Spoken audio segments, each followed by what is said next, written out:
Welcome to Classic Tales Library. Today's story is The Green Door by O.Henry, a classic short story filled with mystery, coincidence, and quiet tension. Sit back, relax, and enjoy this story. Suppose you should be walking down Broadway after dinner with 10 minutes allotted to the consummation of your cigar while you are choosing between a diverting tragedy and something serious in the way of vaudeville. Suddenly a hand is laid upon your arm. You turn to look into the thrilling eyes of a beautiful woman, wonderful in diamonds and Russian sables.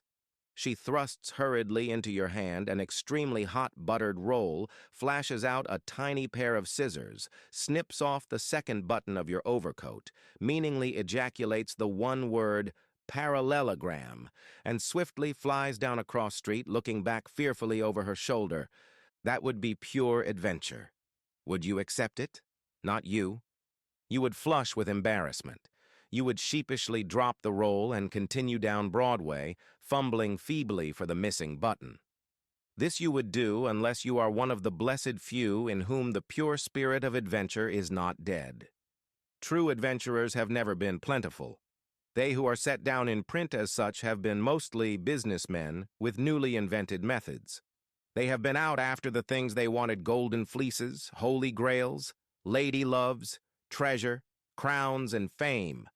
The true adventurer goes forth aimless and uncalculating to meet and greet unknown fate.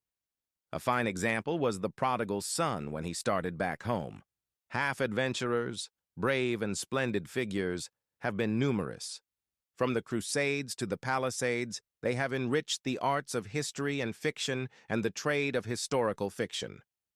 But each of them had a prize to win, a goal to kick, an axe to grind, a race to run, a new thrust in tierce to deliver, a name to carve, a crow to pick, so they were not followers of true adventure.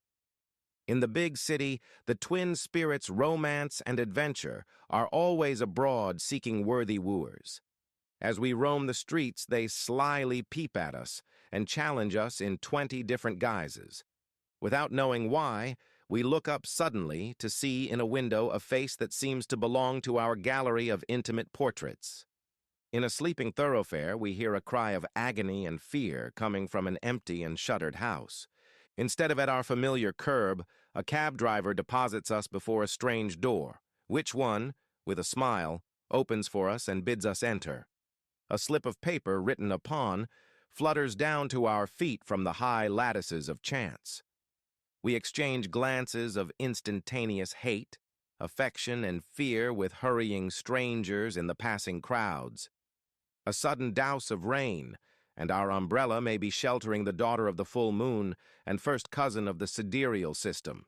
At every corner, handkerchiefs drop, fingers beckon, eyes besiege, and the lost, the lonely, the rapturous, the mysterious, the perilous, changing clues of adventure are slipped into our fingers.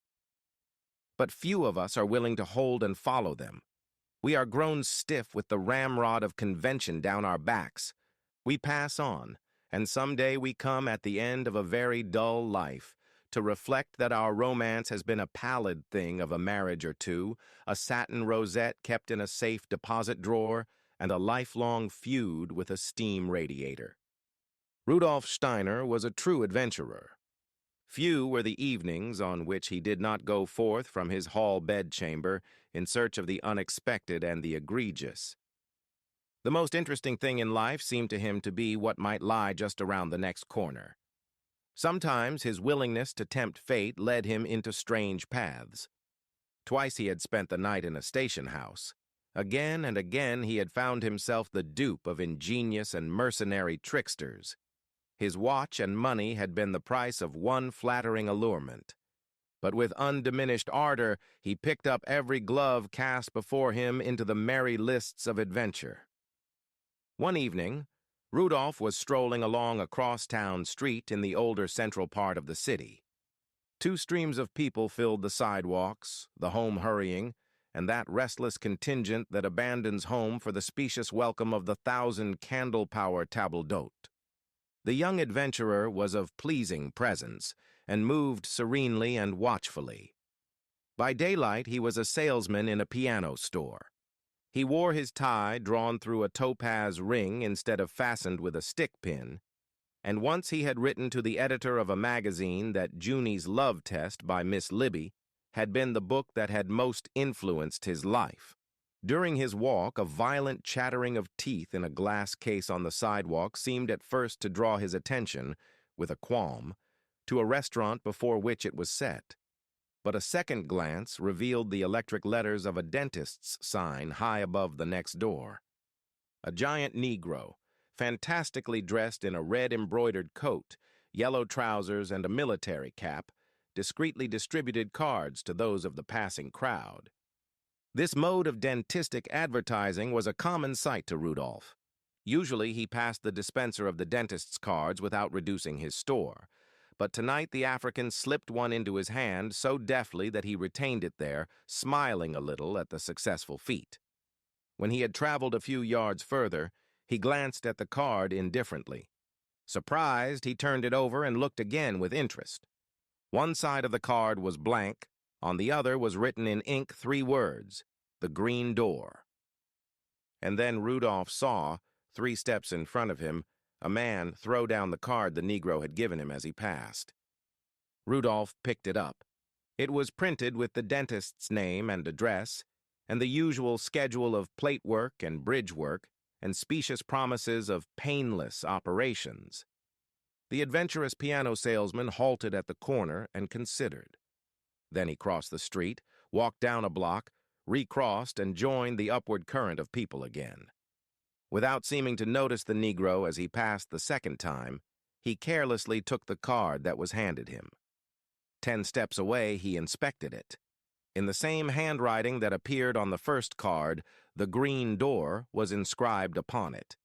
3 or 4 cards were tossed to the pavement by pedestrians both following and leading him. These fell blank side up. Rudolph turned them over. Everyone bore the printed legend of the dental parlors. Rarely did the arch-sprite adventure need to beckon twice to Rudolf Steiner, his true follower. But twice it had been done, and the quest was on. Rudolph walked slowly back to where the giant Negro stood by the case of rattling teeth. This time as he passed, he received no card. In spite of his gaudy and ridiculous garb, the Ethiopian displayed a natural, barbaric dignity as he stood, offering the cards suavely to some, allowing others to pass unmolested. Every half-minute he chanted a harsh, unintelligible phrase akin to the jabber of car conductors and grand opera. And not only did he withhold a card this time, but it seemed to Rudolph that he received from the shining and massive black countenance a look of cold, almost contemptuous disdain. The look stung the adventurer. He read in it a silent accusation that he had been found wanting. Whatever the mysterious written words on the cards might mean, the black had selected him twice from the throng for their recipient, and now seemed to have condemned him as deficient in the wit and spirit to engage the enigma. Standing aside from the rush, the young man made a rapid estimate of the building in which he conceived that his adventure must lie. 5 stories high, it rose. A small restaurant occupied the basement. The first floor, now closed, seemed to house millinery or furs. The second floor, by the winking electric letters, was the dentist's. Above this, a polyglot babble of signs struggled to indicate the abodes of palmists, dressmakers, musicians, and doctors.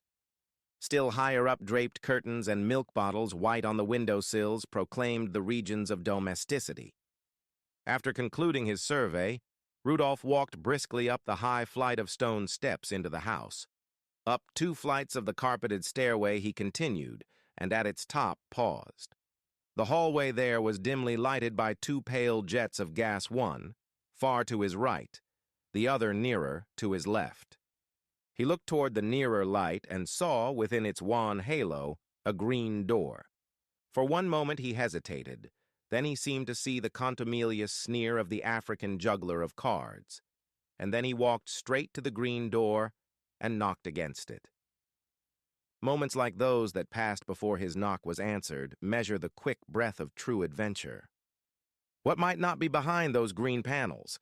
Gamesters at play, cunning rogues baiting their traps with subtle skill, beauty in love with courage, and thus planning to be sought by it.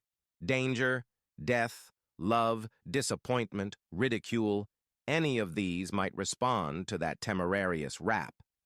A faint rustle was heard inside, and the door slowly opened. A girl not yet 20 stood there, white-faced and tottering. She loosed the knob and swayed weakly, groping with one hand. Rudolph caught her and laid her on a faded couch that stood against the wall. He closed the door and took a swift glance around the room by the light of a flickering gas jet. Neat but extreme poverty was the story that he read. The girl lay still, as if in a faint. Rudolph looked around the room excitedly for a barrel. People must be rolled upon a barrel who— No, that was for drowned persons. He began to fan her with his hat. That was successful, for he struck her nose with the brim of his derby, and she opened her eyes. And then the young man saw that hers indeed was the one missing face from his heart's gallery of intimate portraits. The frank gray eyes, the little nose, turning pertly outward, the chestnut hair, curling like the tendrils of a pea vine, seemed the right end and reward of all his wonderful adventures. But the face was woefully thin and pale. The girl looked at him calmly and then smiled.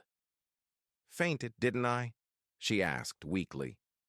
"Well, who wouldn't? You try going without anything to eat for 3 days and see." "Himmel!" exclaimed Rudolph, jumping up. "Wait till I come back." He dashed out the green door and down the stairs. In 20 minutes he was back again, kicking at the door with his toe for her to open it. With both arms, he hugged an array of wares from the grocery and the restaurant. On the table he laid them: bread and butter, cold meats, cakes, pies, pickles, oysters, a roasted chicken, a bottle of milk, and one of red-hot tea. "This is ridiculous," said Rudolph blusteringly. "To go without eating. You must quit making election bets of this kind. Supper is ready." He helped her to a chair at the table and asked, "Is there a cup for the tea?" "On the shelf by the window," she answered. When he turned again with the cup, he saw her, with eyes shining rapturously, beginning upon a huge dill pickle that she had rooted out from the paper bags with a woman's unerring instinct. He took it from her, laughingly, and poured the cup full of milk. "Drink that first," he ordered, "and then you shall have some tea, and then a chicken wing. If you are very good, you shall have a pickle tomorrow. And now, if you'll allow me to be your guest, we'll have supper." He drew up the other chair. The tea brightened the girl's eyes and brought back some of her color.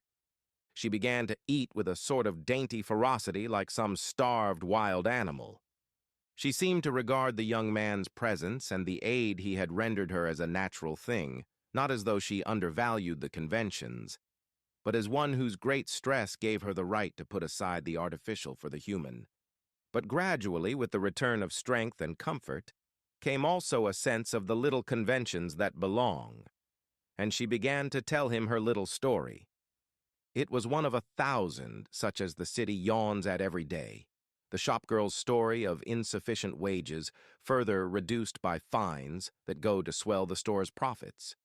Of time lost through illness, and then of lost positions, lost hope, and the knock of the adventurer upon the green door. But to Rudolph the history sounded as big as the Iliad or the crisis in Junie's love test. "To think of you going through all that," he exclaimed. "It was something fierce," said the girl solemnly.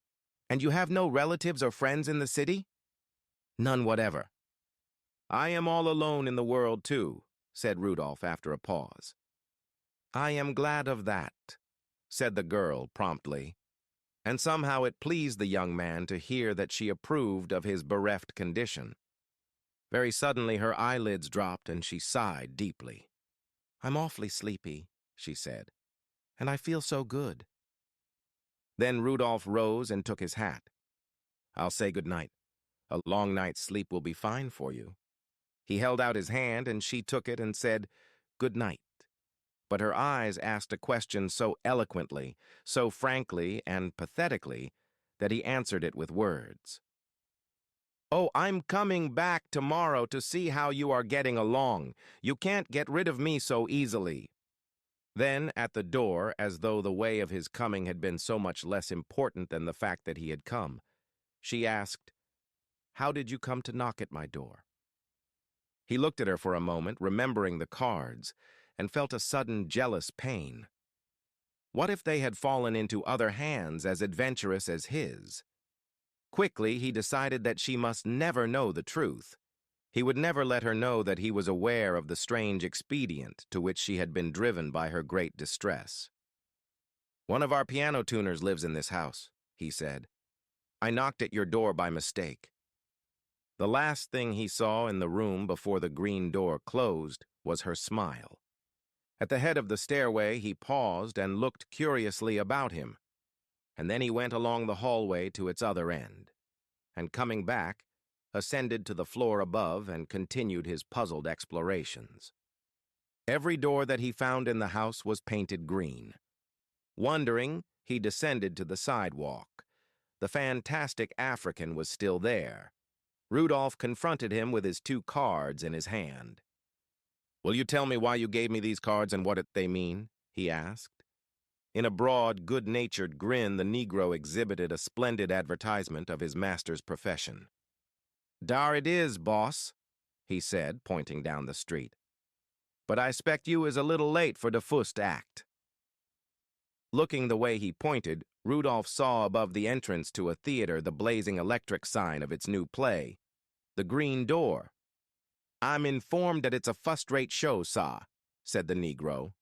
"The agent what represents it pussented me with $1, sah, to distribute a few of his cards along with the doctor's. May I offer you one of the doctor's cards, sah?" At the corner of the block in which he lived, Rudolph stopped for a glass of beer and a cigar. When he had come out with his lighted weed, he buttoned his coat, pushed back his hat, and said stoutly to the lamp-post on the corner, "All the same, I believe it was the hand of fate that doped out the way for me to find her." Which conclusion, under the circumstances, certainly admits Rudolf Steiner to the ranks of the true followers of romance and adventure. Thank you for listening to Classic Tales Library. If you enjoyed this story, please feel free to like, subscribe, and return for more timeless classics.